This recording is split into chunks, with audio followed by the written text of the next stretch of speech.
Show. Welcome to another week in the insane world of Serbian football. It's your host, Miller, speaking.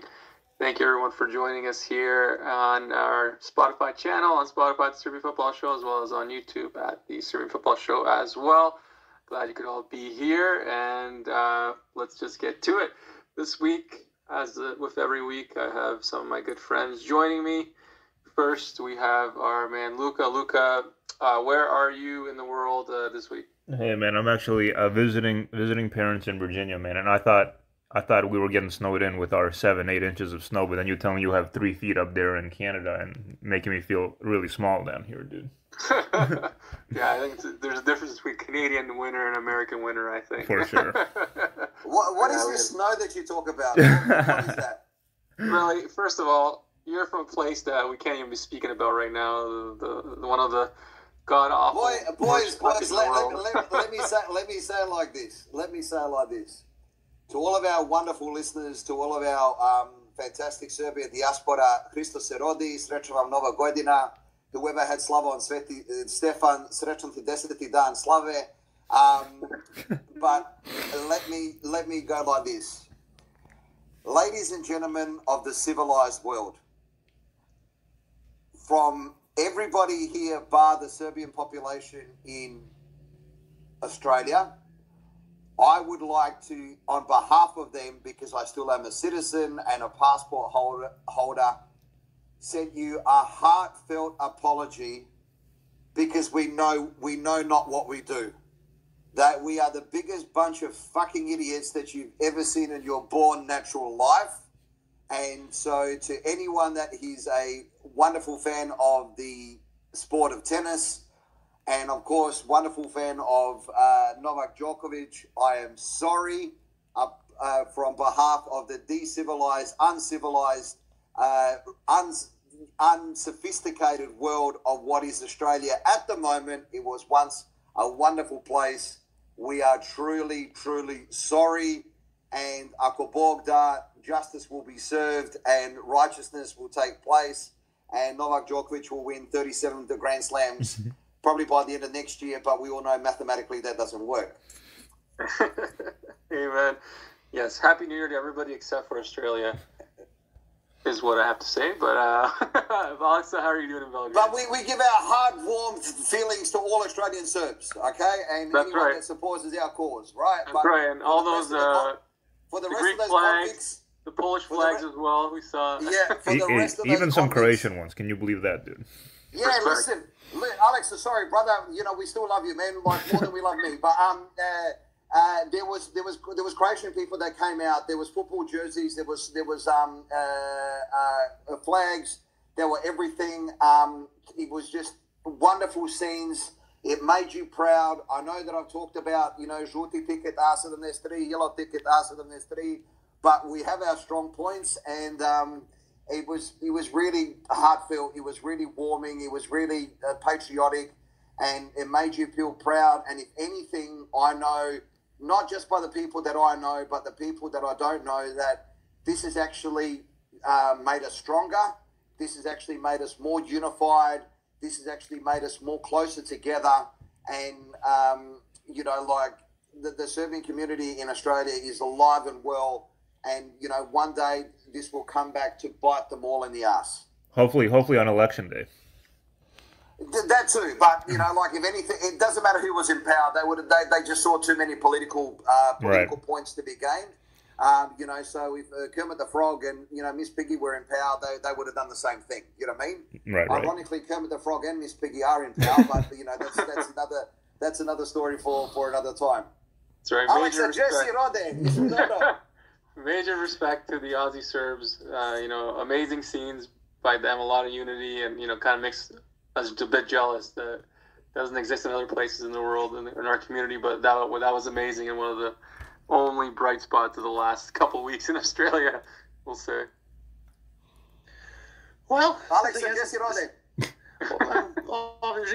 Well, I guess since it's my turn, I guess caught the stomach bug, and I was sick to my stomach, and it wasn't because of the virus, because of everything that went on. But then again, some of us have been saying Australia is a pretty crappy country since 2010. Those who know, they will remember Mr. Tim Cahill and his handball. With that being said, however, all of this is going to be past when Novak wins the next 3 major tournaments. And when he breaks every single record, which to be fair, he's broken. So this is just delaying the inevitable. You can deny a goat his food in the morning, but you can't deny his food in the evening. So with that being said, keep the faith and let's get into it. That's right. And Novak, just get the Sputnik shot. Alex has 3 of those, and he only has 1 extra hand.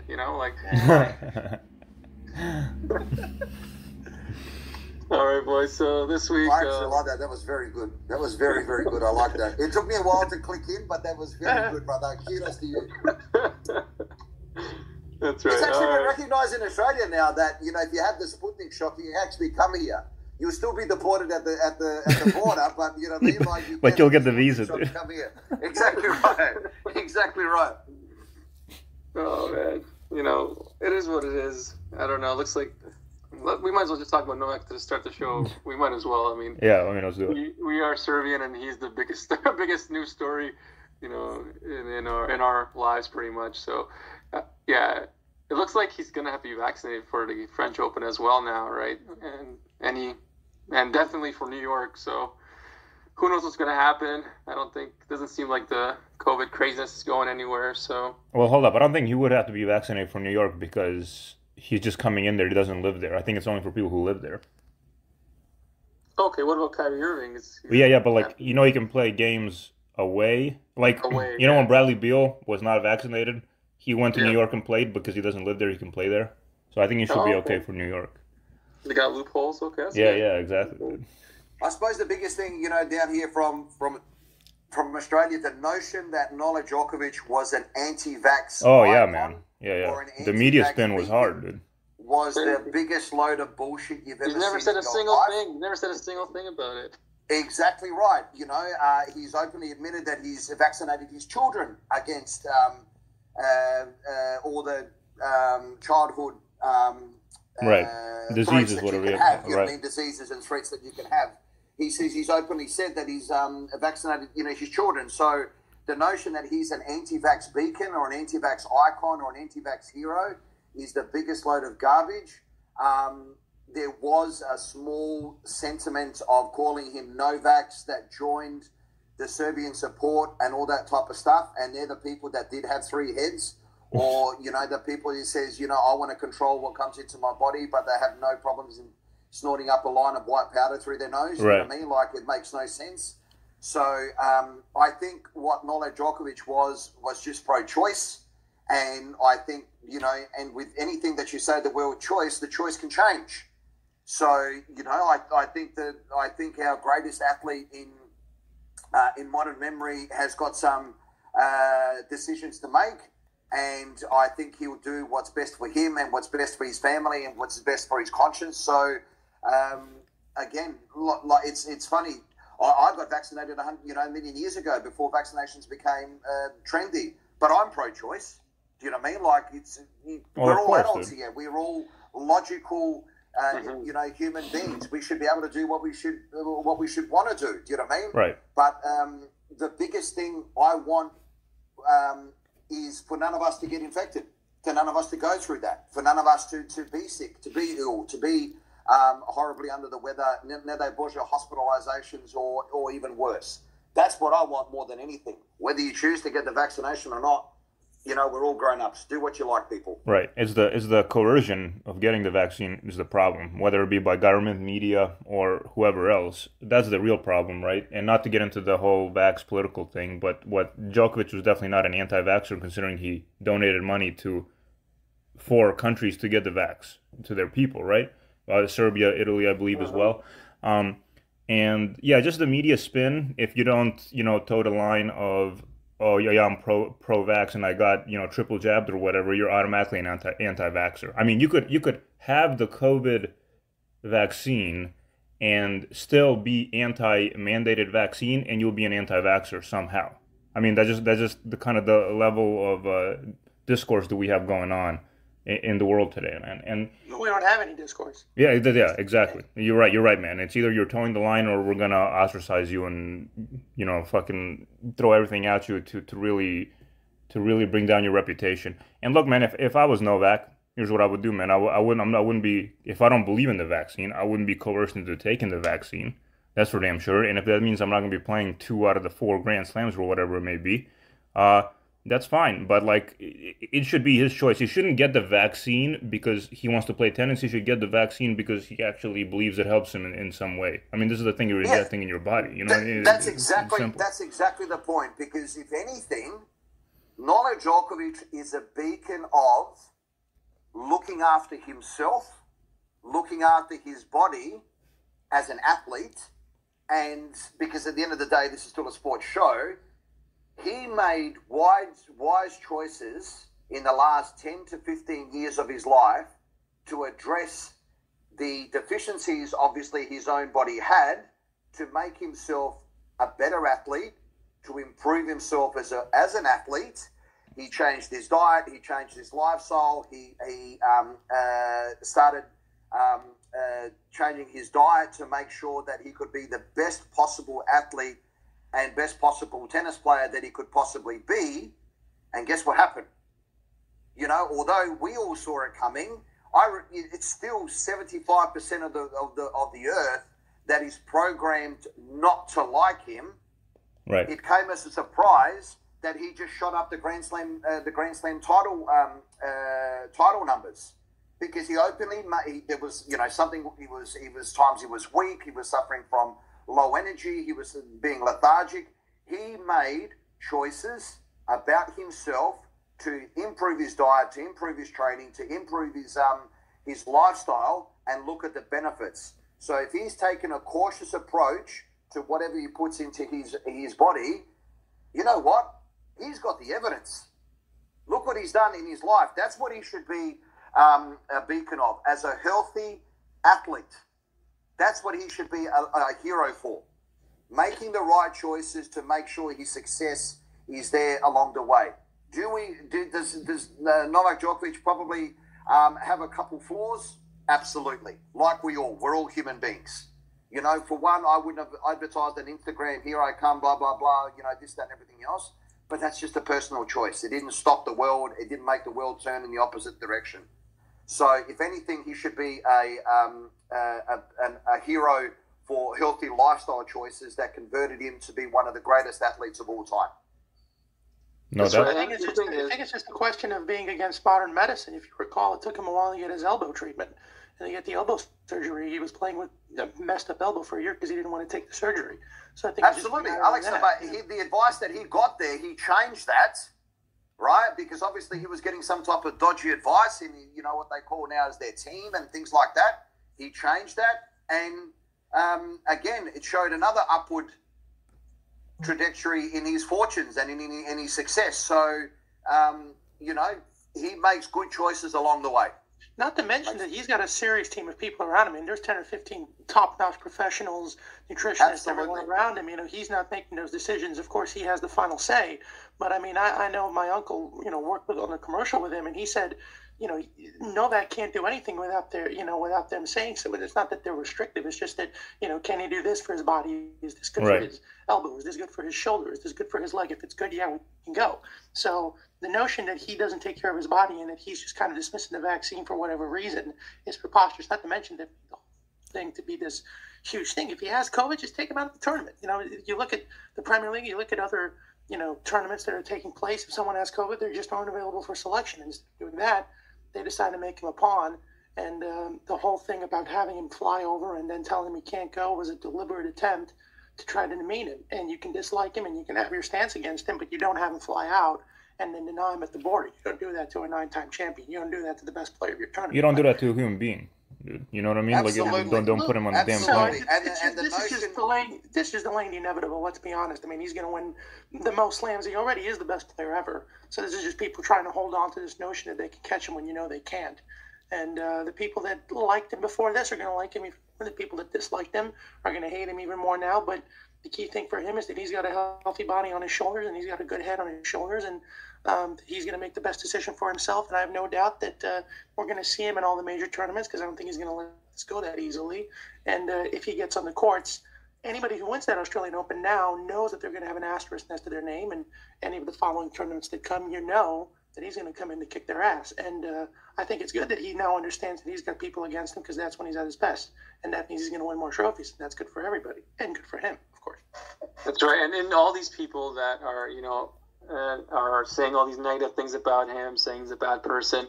These are the same people who are saying the same stuff, at the U.S. Open when he accidentally hit the lady in the neck, right?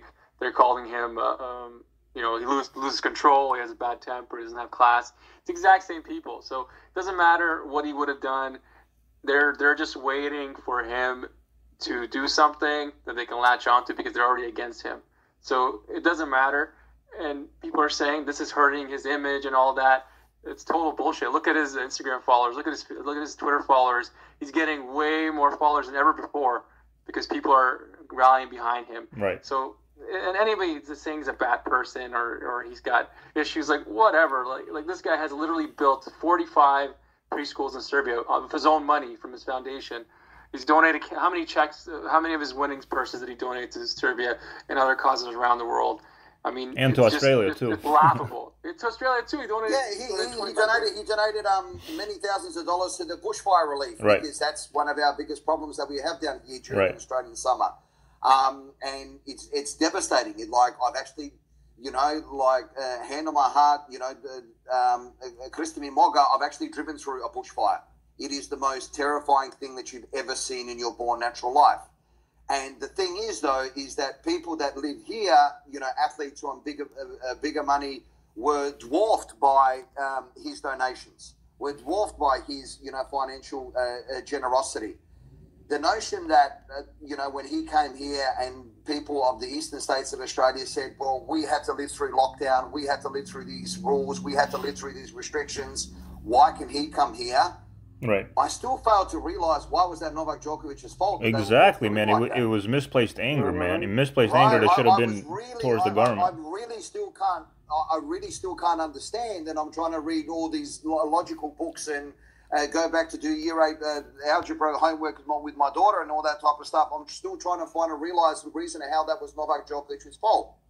And what it's actually come down to is, sadly, unfortunately, if you think about it, the media, the journalists, the commentators and all that obviously are not that bright. Because what happened with Novak Djokovic in the tennis world is he broke the narrative. The narrative had always been in tennis a head-to-head clash, a head-to-head rivalry.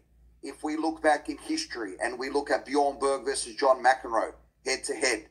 If you look at Chris Herbert versus Martina Navratilova, head-to-head. If you look at Edberg versus Becker, head-to-head.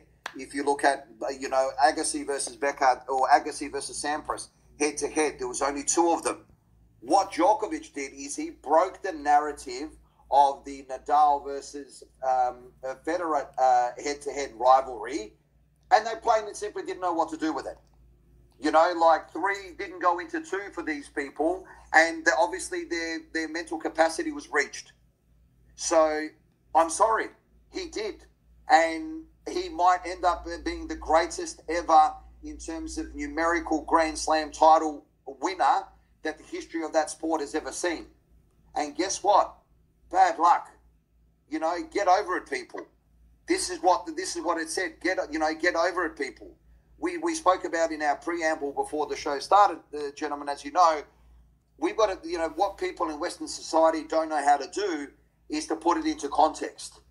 We're not the richest nation in the world. We never will be. We're not the richest nation in Eastern Europe. We never will be.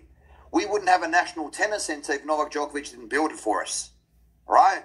So his generosity and his willingness to look after his own people, of which he's realized more and more that he will be doing more and more, because do you know what? We don't need the love of the West. We don't need that. It's not the pot of gold at the end of the rainbow as people think it is. So you know what I mean? Like at the end of the day, it's the double-headed eagle and the 3 colors that supported him. They were the people in front of the detention center. They were the people in front of the federal court. They were the people in front of the hotel. And as the first judgment ruling of his first federal court hearing openly and concluded in the judge's assessment, the first part was, what more could he have done? So he obviously received assurances that he was allowed to come to Australia. And number two, which was actually further emphasised by a federal member of parliament called John Alexander, who was a former top 10 tennis player himself, and openly said that he posed no threat either for health or biosecurity for the people of Australia. No, none. And the judges and the federal court judge's decision needed to be respected. What we emphasised here was the fact that the judiciary and the parliament, the politicians, weren't able to be independent of one another, and I find that sad. Living in a so-called liberal democracy, right? I find that sad, right? So that's probably all I have to say on that. And it's just a really unfortunate, sad. It's not a tragic situation because life will go on. There's worse things that's happening in the world, worse things that are happening to our people, worse things that are happening to our children, to our faith and things like that. The world will go on. I'm not going to call it a tragedy, right? Because you know what? We're better than that. But the fact is that was able to be done, as a nation, Australia ended up looking silly. Man. You know what I mean? And sometimes when you just say that 5-letter word, silly, that actually hurts more than saying, a bunch of idiots, a bunch of, whatever it is, and, being crass. We ended up looking really, really, really silly. Yes. So, in conclusion, it was a goddamn bunch of bullshit. One last comment on the clapping seals, dude. So, when I say clapping seals, I mean the people who will literally just clap as they're saying, "Hey, government, just inject me with more stuff, whatever you want." And these are the same kind of people that would drink sewer water if the government told them to, if it was going to cure them of COVID. So, if those are the people that are against Novak, so be it, man. Because they're not critical thinkers, and they are most definitely not the kind of people that I want to be associated with. But not to mention the fact that go ahead. People that are listening to this are probably thinking, well, you're spending too much time on this. You got to keep in mind, this could have an impact on other sports. This could have an impact. How's the World Cup going to be when it comes to the vaccination, a topic that's very close to us? How are other countries and how are other sports going to treat this? Are they going to also mandate vaccination? Are players vaccinated? And what does it mean to be vaccinated? Does it mean now having 2 boosters? You know what I mean? The goalposts keep shifting. Is a vaccination exactly enough? Because if you have 1 shot, apparently you're not vaccinated. If you have 2, right, then you are. So, where do you draw the line? They keep shifting, man, and that's the problem, man. And now we're 2 years into this damn quote pandemic, and we still don't have clear rules in the United States. Here, we still don't know how many people have died with COVID or without COVID. But I'm just not to mention that all these guys that are playing in all these sports are tested up the wazoo. I mean, there are guys that have come out and they're getting tested every day, and they're peak athletes that have to play in peak performances. Surely they're not going to allow themselves, and their body is the way they make money. Precisely. And if you're forcing them to change their body, maybe some people can't handle the vaccine. I know people that can play sports that maybe have a reaction to a vaccine or something like that. Brother, it should be a choice, just like anything else you put into your body. It should be a choice. That's just the bottom line. This whole thing sucks. And it's a topic that's very close to us because it could impact the teams that we love, and it's impacting somebody that we support. And again, it's not to canonize the dude, but everything we know about Novak screams to him being a good dude, and how much he's taking care of the other players, helping them get money, how much he's raised for the bushfires, how much he's taking care of his body. This whole thing is making him look like a pawn, and we're frustrated because this treatment of him wouldn't have happened to Nadal. It wouldn't have happened to Federer. It wouldn't have happened to anybody else. It has happened to him for whatever reason, whether it's because of his nationality, whether people don't like him because of the Grand Slam record, whatever it is. You're trying to ostracize and scapegoat somebody who's literally the last dude to be scapegoated, because I know people in his inner circle. I've talked to people in his inner circle, and everybody says only positive things about it, people that are out of that inner circle. All the players are saying good things about him and how he's fought for them to help them get a better status. So it frustrates us here, not just me, but all 3 of us in the podcast, all 4 of us rather, that somebody who works hard and somebody who's honest to himself and who respects other people is treated like this for something that he had nothing to do. Not to mention the fact that you can't force somebody to come into the tournament with the vaccine. And by the way, the vaccine isn't a guarantee that you're not going to get the thing. So even then, it's not to mention, Veli, you would know better because you live there. This whole draconian process that has been going on with you guys getting locked down for a small amount of cases, if that process would have worked, then COVID wouldn't exist. But you and I both know. I think they're at all-time highs right now. COVID very much exists in Australia right now. So even the draconian measures that they're imposing are not working because COVID exists, as you know, because you've been under lockdown for a long period of time. So the whole thing sucks. And at the end of the day, we know that he's going to win the most titles, and we know it's going to be fine. But it's annoying to go through it because he should have a Grand Slam in his pocket right now, and he doesn't have it because of stupidity. That's not his fault. So it's annoying. 100%. Milos, what soccer-related questions you got for us? Yeah, let's talk football. Let's talk football. At the end of the day, COVID's going to be long gone. gone. People listening to this, we had to get this out of the way because it was too big. I'm sure the people will appreciate it. Yeah, and you know what? At the end of the day, COVID's going to be long gone, and his legacy nobody will remember this, honestly, when it's all said and done. And he has all the records. This is going to be a small blip on the radar, and, we're all going to... And, yeah, it's just the thing is, like, it's just the talk about vaccination, unvaccination is just what bothers me the most, because this thing isn't even about that. It's they let him come to the country, and then they treat him like a donkey and lock them up and use them. So, I mean... And all these people saying, oh, well, if you're vaccinated, how can you support Novak? Well, newsflash. I mean, I'm vaccinated. I support him. There's millions of people that are vaccinated and support him. How can you support him easily? Yeah. If you're a logical thinker, it's very easy to support him. It's hard not to. Yeah, exactly. And then I suppose the greatest compliment was, ironically, from Nick Kyrgios. He's a guy that massively divides opinion. Down here. He goes, I'd hate to face him now. Right. He goes, the dude won't miss a backhand. The dude will not miss now. Do you know what I mean? Like, this is the worst time to get him. And I suppose everyone else in the draw would be, highly relieved that he's not playing now, because you would have felt the wrath.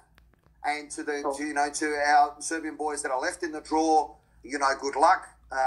Milomir Kecmanovic's second round, Dusan Vlahovic's second round, and unfortunately, Fico Krajinovic lost in the first round. But best of luck to you guys, and hold the flag up high, and join Nola in Paris, and we can't wait to see you guys all together. That's right, and we all know how Novak is, right? He's gonna absolutely snap on the court and destroy everybody. We know his personality. We know his mental toughness, his character. He's going to show zero emotion on the court. He's going to show that none of this bothers him. He's going to absolutely destroy them all. And it's going to be beautiful. It's just going to take some time. Who knows, now that these countries see that they can, impose these rules and maybe have some of their guys win some tournaments, we'll see how this politicking goes. But hopefully it starts to improve from now, and hopefully just a small roadblock to what's going to be an even more dominant record-setting career for the GOAT and for our man Nola. But yeah, let's talk about football. I think we spent enough time. Is that the sport that you're not allowed to touch the ball with your hands? Or okay, is there a racket involved? Yeah. Let's talk about some football. It is the winter transfer season. There's a lot of headlines currently, most of them about our boy Dusan Vlahovic, who seems to be attracting the attention of many big clubs, notably Arsenal, Atletico Madrid, Juventus, Tottenham seems to still be interested in him as well. Man City, of course.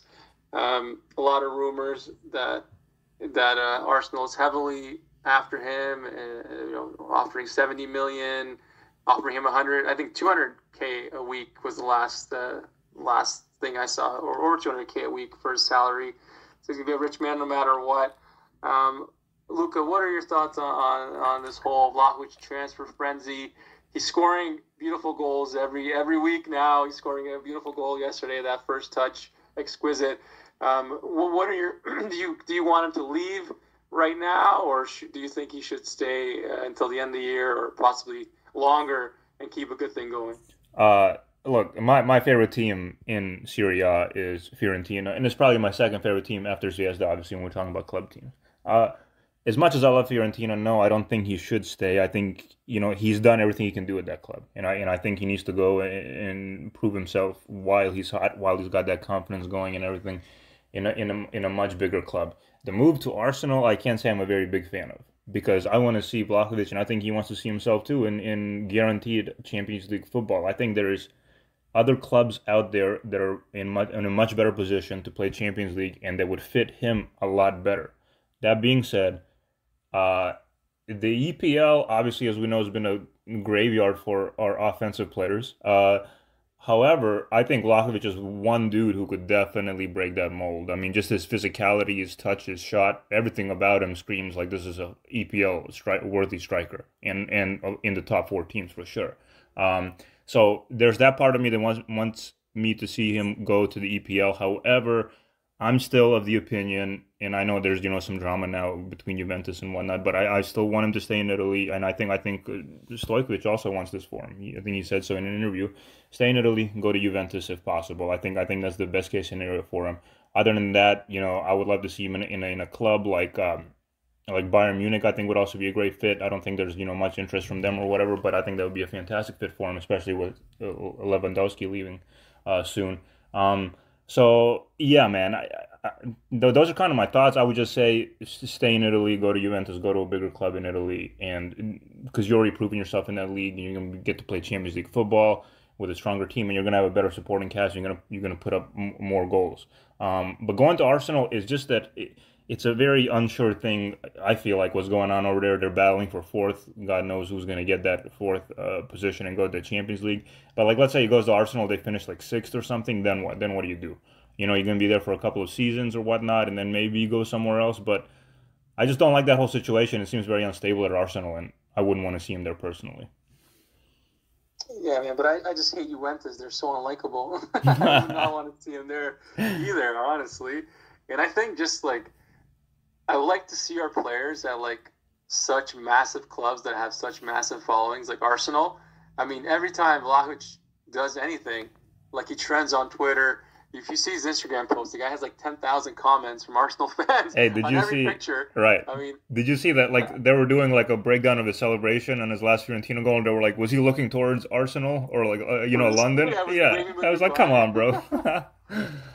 Well, yeah, man. Honestly, I would love to see him at Arsenal just because, like, I think I love the attention that like a huge club like that brings to our players, and I think he would fit well there. But as you said, you are right. It's not the most secure club currently, so who really knows if that would be a good choice or not. And I think the Premier League is the best league in the world, and if you're going to prove yourself anywhere, I mean, why not there? Veli, what are your thoughts on the Vlahovic situation, and where do you think he should go or where he should stay? You know what I find the most impressive thing about Dusan Vlahovic at the moment is the fact that, the transfer interest must be suffocating. His agent must be licking his lips, rubbing his hands together, thinking, what is going to be the commission that I'm going to get, because every single club in Europe is after this guy. What I find most impressive is the fact is that his form hasn't dipped. Playing for Fiorentina, what was it, yesterday or this morning? Sorry guys, it's morning for me and late evening for you guys, but his form hasn't dipped at all. And what I notice about that is is it 18 months ago now, guys, correct me if I'm wrong, when that same interest was with Sergej Milinkovic-Savic, his form did dip. Right, he was actually almost lost to it all because the speculation about his next move was so overwhelming that I think it possibly caused some type of dip in his form. And I find that most impressive about Vlahovic now is the fact is that his form is still red hot. It is on fire. The thing is, though, the club that he goes to, it's a bit of a catch-22. If he goes to a club that's guaranteed Champions League football for next year, the transfer fee will be a little bit lower than a club that is... let me say that again. I hope that came out right. If he goes to a club next year that is guaranteed Champions League football, the financial benefit to Vlahovic and the transfer fee potentially could be smaller than if he goes to a club that's not guaranteed Champions League football. So if I say that in simpler terms, Arsenal are going to have to pay a lot more money for Dusan Vlahovic because it's unlikely they'll be playing Champions League football for next year than a Juventus or somebody else, because they will be. Now, Vlahovic probably wants to play Champions League football next year. I'm not sure he's willing to go to a project whereby he goes to a new club next season. He plays a year without Champions League football, hoping that they can get into Champions League football the year after that. Now, at the end of the day, I agree with you, Milos. I agree with you both. With both of you, and highly likely because Alexa will say something vastly more intelligent than I will. I'm going to agree with him before he even starts talking.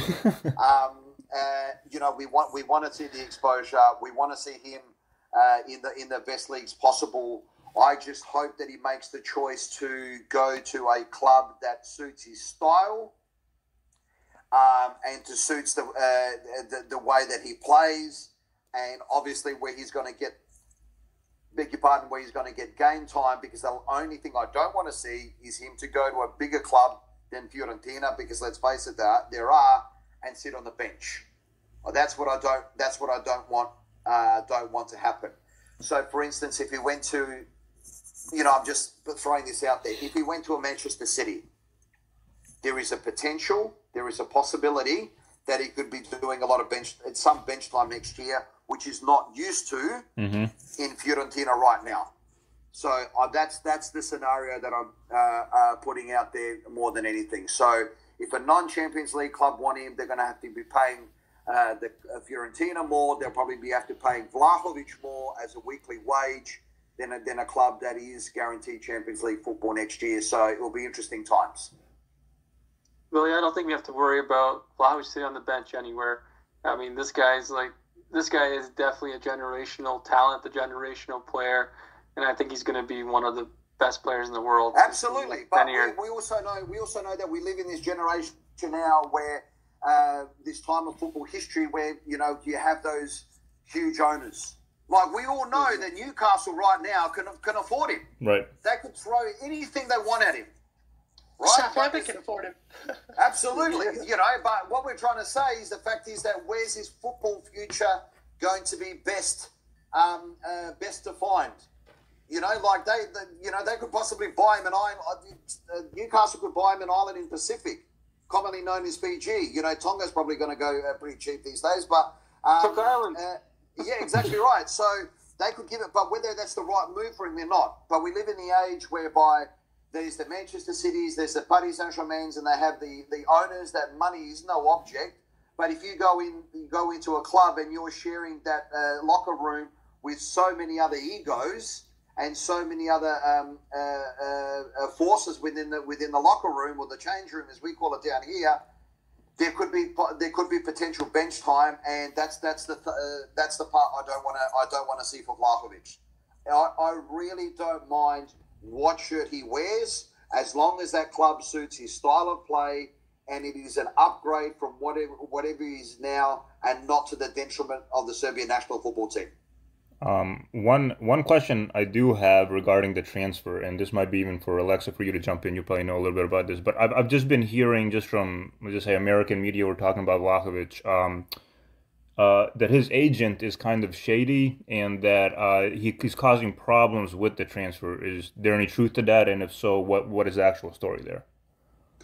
Well, there was a report that came out that Danilo Vucic, who's the son of the president, was his manager apparently, and there was a whole web of people that was entangled in it, and a lot of pressure for him to leave and stuff like that. I haven't really been paying attention, and his whole career he's kind of been managed by shady people. If you look at the way he left Partizan, right, very quickly as a youngster, I think he was 17 when he left, without much notice. He was just kind of shoehorned to leave, and at the end of the day, a lot of the people around some of the top players aren't exactly the people that you want around yourself. I mean, you look at the chaos that surrounds Neymar.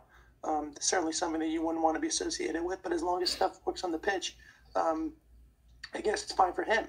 So in that sense, I think that we have to take into consideration that all the pressure that existed around the Sergei Milinkovic-Savic transfer, and he still stayed at Lazio, and of course that's a transfer rumor that's been active for 5 years now, but he's stayed there for a long time, and he's settled in, and he's found a place where things work for him. I wonder whether Vlahovic might be the same thing. I think if you look at the track record of our players, they are rare to force a move. They are rare to really throw themselves out there. For example, Alexander Mitrovic is someone who probably easily could have gone to a team in Italy or could have gone to a team in England or Spain. We are loyal to a fault always. Yep. And exactly. And he decided to stay at Fulham because it was something that worked for him. His family loves it there. He loves it there. He's respected and appreciated there, and he's the top scorer and the best player by a mile. So I think that might be something that works for Vlahovic. He seems very relaxed and seems very sincere and contrite as far as answering questions about his commitment to Fiorentina. So I wonder whether a lot of that exists. Whether there's a desire for him to leave. I think if you look at some of the rules that FIFA is hoping to impose as far as agents and people around the players getting a cut of the transfer money, they're becoming much more restrictive when it comes to that. So you would argue that maybe there's pressure for him to leave now before those rules get imposed. That's another part of the story that has to be taken into consideration. So there's a lot of angles where you can look at it as far as how it works for him. My personal opinion is that he should learn from two examples from guys that he's playing with on the national team that I think are great examples of what he should do and what he shouldn't do. Luka Jovic was in a similar situation when he was tearing it up at Frankfurt, and big clubs were lining up to sign him. And we all kind of groaned when Real Madrid came into the equation, not because we weren't happy that he was going there, but because we understood that there's a lot of pressure there. The transfer fee was high. He might not get playing time because there's a player that's just as good as him and probably better than him in Karim Benzema, who's also unequivocally the most respected member on that team since Cristiano Ronaldo wasn't there. And we've seen what Luka Jovic has had to go through, not playing much in Madrid and not really getting a lot of game time because he rushed his move. We were all kind of hoping that he might go to Milan, he might go to Arsenal wasn't getting the story. Man United was another team that was thrown in. They're a team that's really, really good, maybe even a great team that doesn't swallow you due to the fan pressure and doesn't swallow you due to the media coverage. And then you have the second example in Dusan Tadic, who I think is the shining example for every player how you should build your career. Because he went step by step by step, in basketball and Vojvodina, in the Italian or the he went to Southampton at a time which was on its path to being that again. Thank you, Novak. And he. Oh, so you're breaking up a bit. Yeah. Can you guys hear me now? Yes. We can. But do you realise when Alexa breaks up and we can't hear him, he still has more intelligent things to say than I do? Well, that the initial thing that. Yeah, they're breaking up. Yeah, breaking up. Yeah. Saying, hopefully you heard me instead of rambling. Yeah. I don't know. Maybe it's just an issue, Mike. Is it working okay now?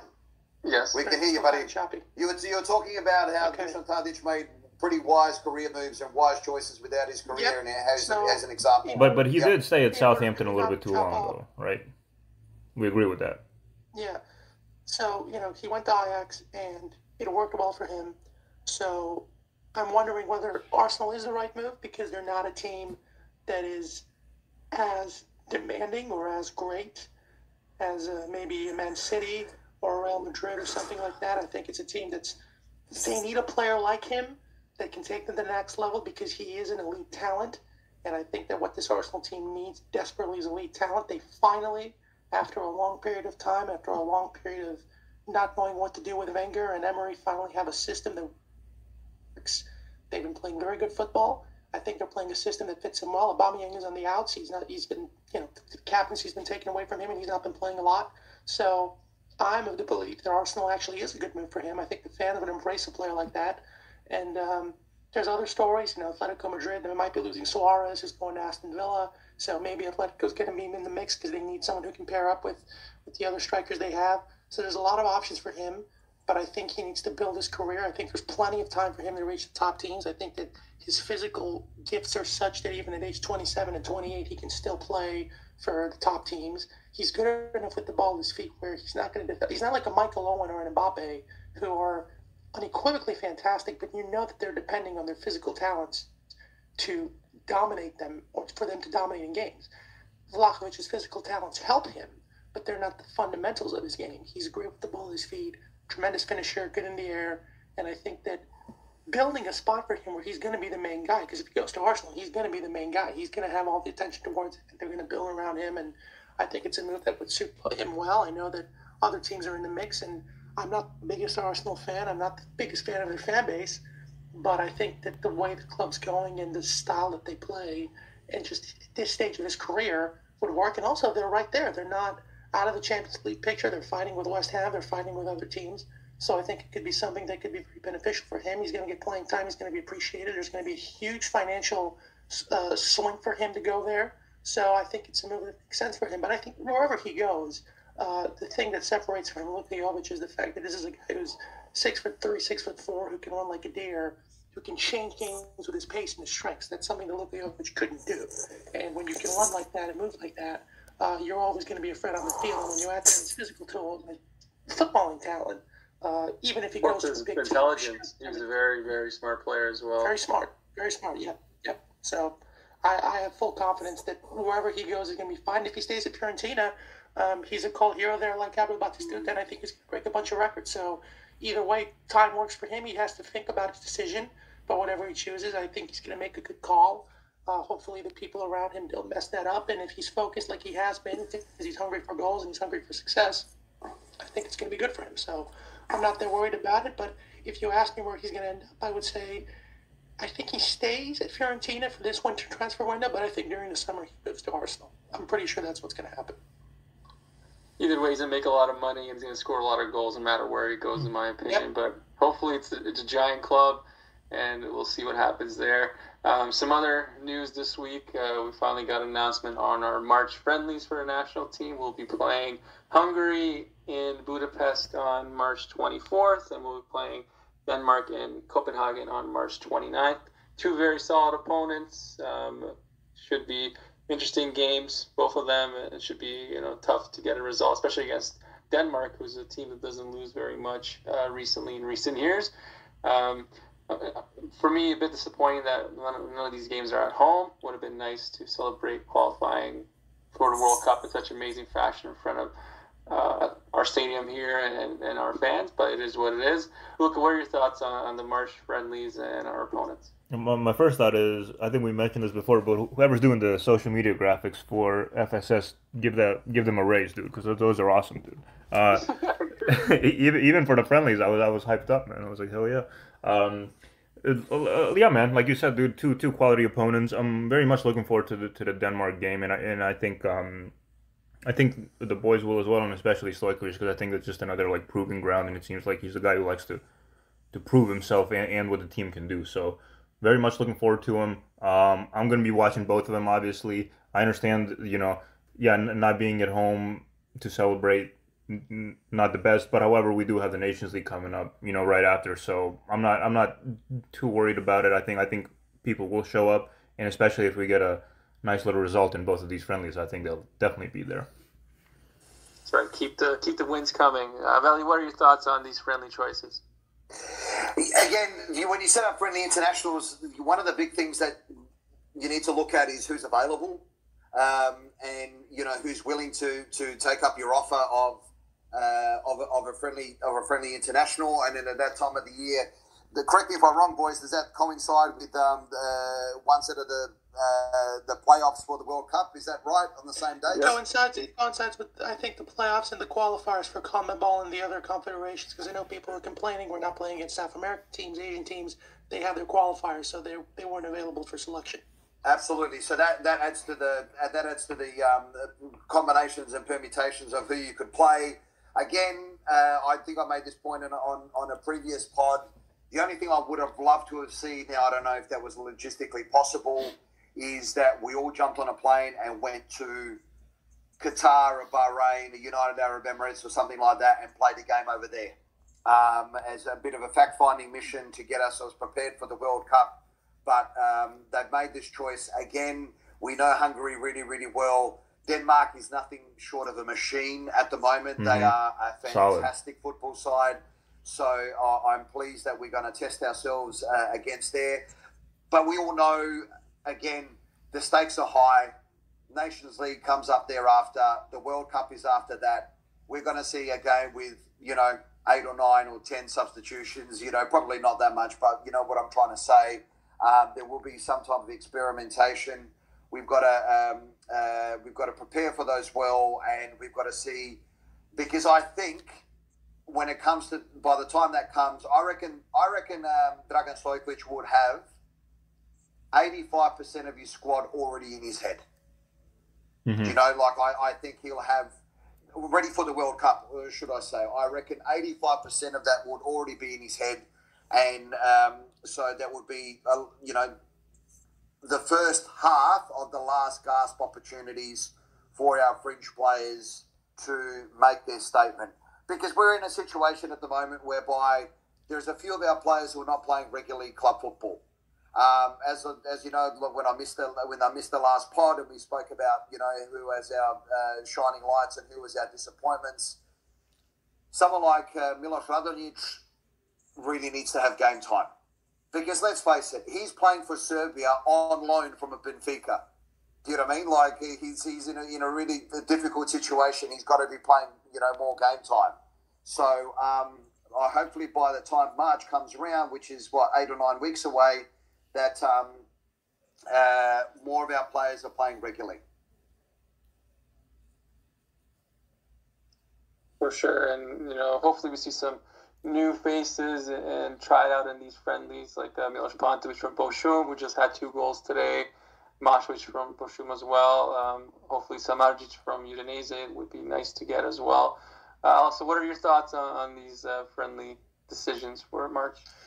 Well, I would like to piggyback on Valley's point as far as the percentage of the squad that Pixie's going to have available. I think the blessing in disguise when you're a country of 6 or 7 million people is that you don't really have 50, 60 players to choose from. You have a very limited basis of players. Now, we have a lot of talent, but I think that our player pool probably goes up to 30 or 35 at most. So I think that most of the squad, you know, by default, he's going to have to choose them no matter how good they are or not. But I think that the friendlies that we've seen in the past could be a great proving ground for him and a great opportunity for him to see the French players and, you know, especially on the defensive side of the ball and in other positions, how they're going to fare. The goalkeeping position as well might be up for grabs. So I think that they're going to use the friendlies well.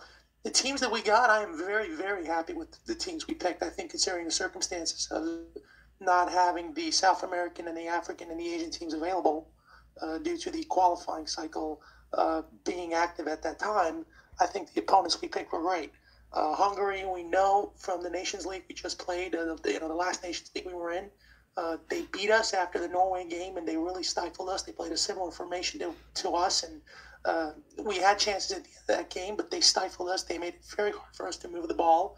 They really pinned us down in an 11-on-11 game, and the game we played on the road was another game where it ended 1-1, but it could have easily gone their way. They played in the Euros, and they had a very good showing of themselves, I thought. They drew with Germany. They drew with France. They played a very good game against Portugal for 80 minutes. They've got a manager who knows how to drill them in Marco Rossi. They've got enough talent where you have to respect them.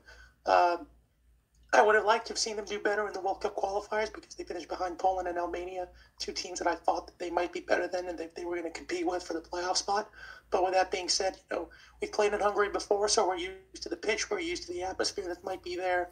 And with that being said, I think it's a great opportunity for us to fix the impression we had from the previous game against Hungary. I think that this team is much quicker in terms of how we're moving the ball. I think that we're much faster creating our counterattacking opportunities, which was a flaw in the Tumbakovic team, which was not able to create counterattacking opportunities quickly. This team plays with simply just a lot more pace and a lot more fluidity.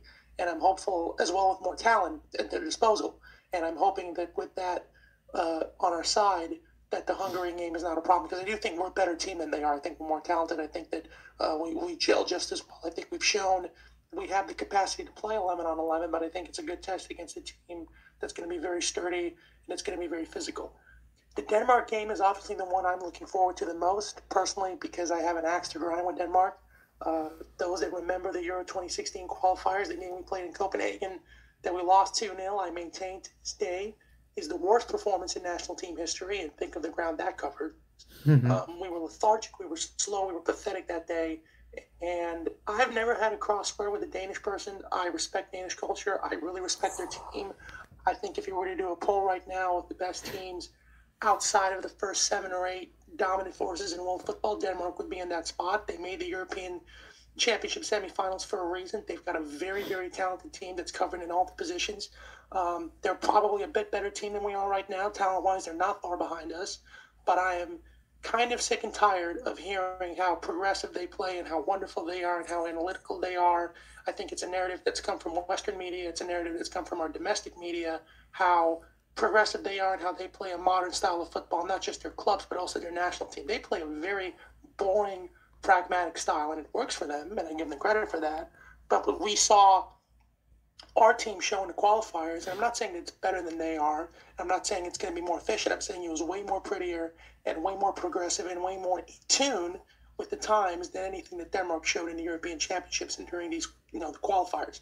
Nobody was talking about that, though. So this whole notion about Scandinavian teams and Western teams being so much more creative and progressive and analytical, and they're the smart ones, but the ones that come from Eastern Europe, they're the dumb ones.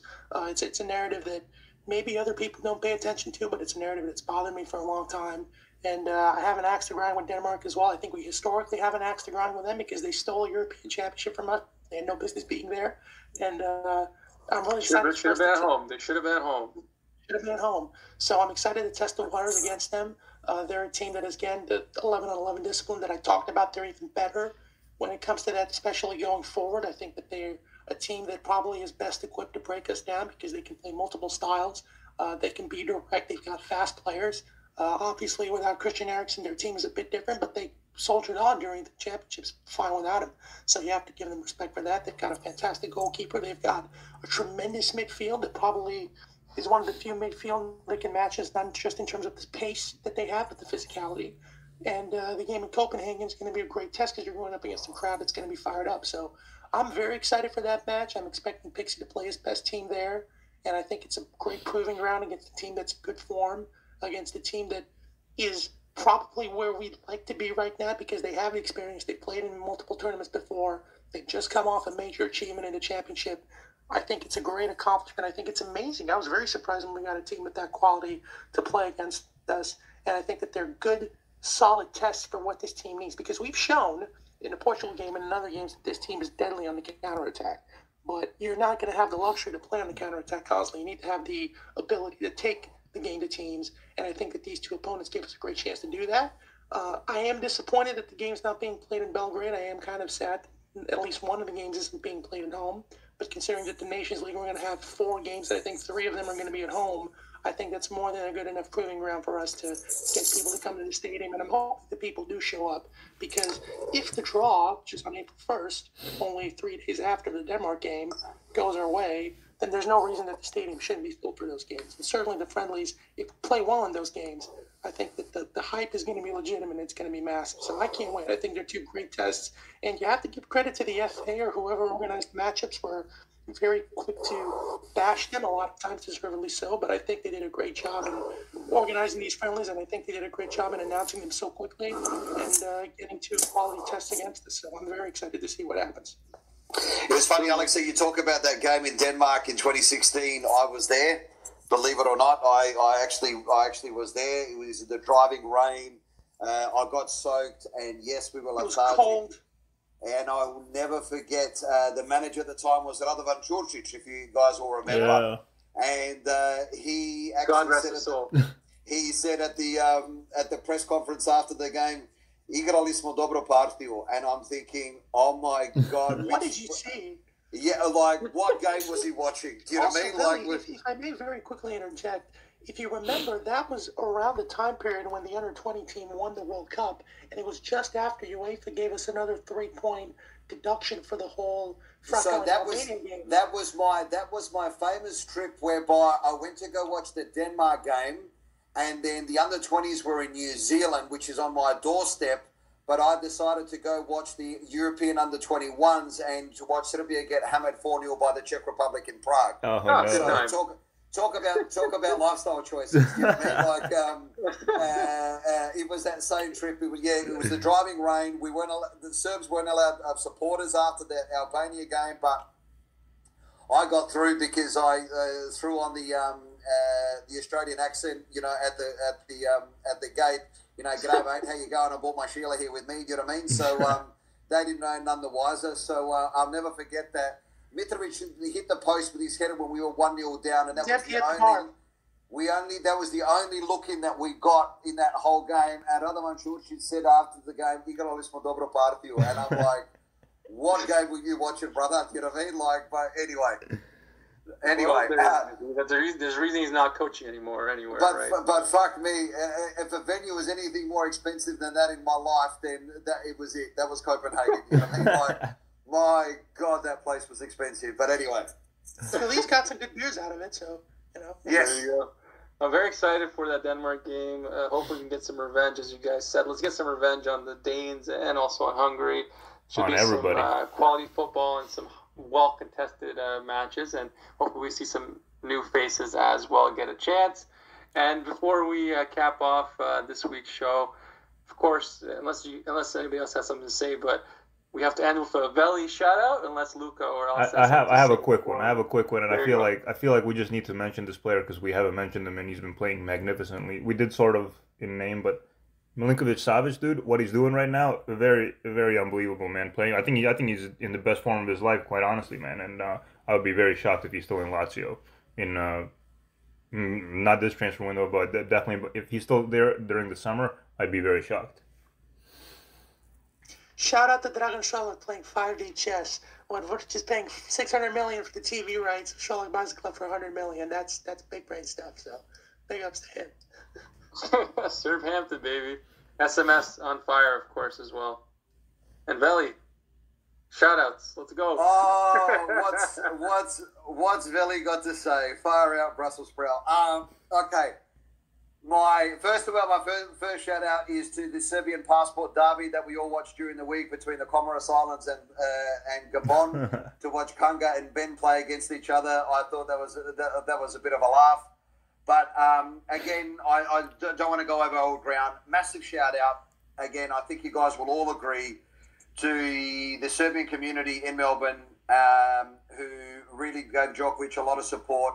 So, to the Serbian community Australia-wide, to the Serbian community that live outside of Serbia and Republika Srpska, Hrvatska and things like that, everybody hold your head up high. Hold your head up high. Be proud of who we are. Be proud of what we are. I know that I'm preaching to the converted while I'm saying this, but we have nothing to be ashamed about. We have nothing to be other than absolutely proud. We are what we are. God has made us what we are. Thankfully, we are who we are, and we've got in sporting terms, a massive year ahead of us. Whether it be football, whether it be tennis, whether it be any other sport that we participate in. Do yourselves proud. Do yourselves proud as citizens. Do yourselves proud as human beings. Do yourselves proud as members of the Serbian community in the diaspora. Hold your head up high, ladies and gentlemen, boys and girls. And, I can't wait for this year to happen. Beautiful words, Veli, as always. This is going to be a big year for Serbian sports. It's Serbian football, as we all hope. And finally, one last shout-out. You mentioned him, but we must say that Elfar Duben, the first Serbian to ever score in the African Cup of Nations. Bravo, bravo, brother. Hopefully not the last. Hopefully not the last. Kanga almost scored today. I was watching. He almost scored. He had a chance. Could have been two Serbs scoring. And I remember, I think in his second game, I think he took a shot from 39 metres. Do you know what I mean? Sounds like Kanga. Yeah. Exactly. I think he hit the car park, beyond the stadium, but I was like, that was close, brother. You know what I mean? Basketball term, that's called a heat check. Absolutely. Do you know what I mean? So we can't just say it's for Zvezda, mate. It's in his genes. It's in his makeup. So God bless them both. And the AFCON has been a bit of fun to watch. All right, everybody. Thanks for listening this week, and we'll see you next week. Take care.